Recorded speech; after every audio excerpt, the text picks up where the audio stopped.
ప్రభునందు మాకు అత్యంత ప్రియులైన దేవుని బిడలైన మీ అందరికీ ఈ ఉదయకాల సమయంలో ప్రభు అయిన యేసుక్రీస్తు ప్రభువారి ఉన్నతమైన నామములో శుభాలు మీ అందరికీ కూడా తెలియజేస్తూ ఉన్నాం.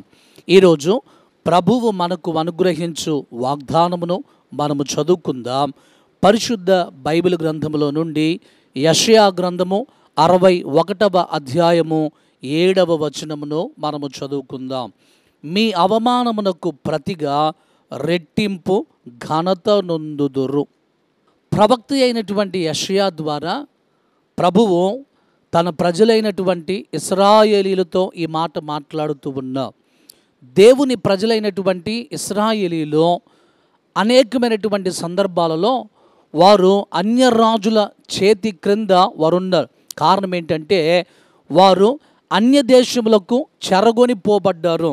ఎందుకు అలా అన్య రాజుల చేత వారు చెరగొనిపోబడ్డారు అని అంటే, చాలా సందర్భాలలో దేవుని ప్రజలుగా పిలువబడినటువంటి ఇశ్రాయేలీలు దేవుని జనాంగముగా ఉన్నటువంటి వారు నిజదేవుణ్ణి మర్చిపోయి దేవునికి వారు విరోధంగా బ్రతికారు. అంత మాత్రమే కాదు, కానీ వారు అన్య దేవతలను విగ్రహారాధన చేశారు. అందుకే వారిని ప్రభువారు అన్య రాజులకు అప్పగించినప్పుడు అన్య రాజులు వారిని వారి దేశాలకు చెరగొనిపోయారు. అయితే ఆ చెరలో వారు ఉన్నటువంటి కాలంలో ఎన్నో అవమానాలను వారు భరించారు, ఎన్నో నిందలను వారు భరించారు. అయితే ఆ అవమానములన్నిటినీ కూడా ప్రభువారు చూశాడు. అలాంటి పరిస్థితులలో వారు దేవునికి మొర్రపెట్టినప్పుడు ప్రభువు వారి ప్రార్థనలు విన్నాడు. వారి కష్టములన్నిటినీ కూడా ప్రభు వారు చూసి ఇప్పుడు వారితో అంటున్నాడు కదా, మీ అవమానమునకు నేను ప్రతిగా రెట్టింపు ఘనతను ఇస్తాను అని అన్నాడు. వారికి ఉన్నటువంటి అవమానములను, వారికి ఉన్నటువంటి నిందలన్నిటినీ కూడా ప్రభు వారు తొలగించి రెట్టింపు ఘనతను వారికి అనుగ్రహించారు. ఈ ఉదయకాల సమయంలో దేవుని వాగ్దానమును వింటున్నటువంటి దేవుని బిడ్డలారా, మీరు కూడా ఎవరి చేత అయినా అవమానపరచబడ్డారా? మీరు పనిచేసేటువంటి స్థలంలో, మీరు ఉద్యోగం చేసేటువంటి స్థలంలో, మీరు చదువుకునేటువంటి స్థలంలో, లేదా మీ ఇరుగు పొరుగు వారి చేత అవమానపరచబడ్డారా? మీ కుటుంబ సభ్యులే మీకు విరోధముగా నిలువబడి మిమ్మలను నిందిస్తూ అవమానంగా మాట్లాడుతూ ఉన్నారా? నీ స్నేహితులే, నీ బంధువులే నిన్ను నిందిస్తూ అవమానకరంగా మాట్లాడుతూ నీ హృదయాన్ని నొప్పిస్తూ నీ మనస్సును బాధ పెడుతూ ఉన్నారా?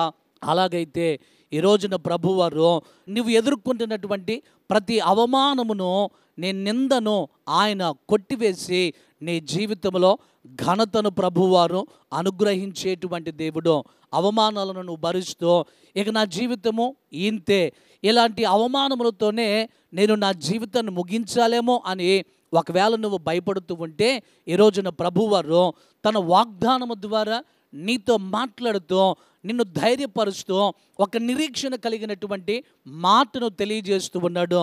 ఎక్కడైతే నీవు అవమానపరచబడ్డావో, ఎక్కడైతే అనేక మంది నిన్ను నిందలకు గురి చేశారో, అలాంటి స్థలంలో ప్రభువు నిన్ను అనేక మందికి దీవెనకరముగా ఆశీర్వాదకరంగా ఉంచుతాడు.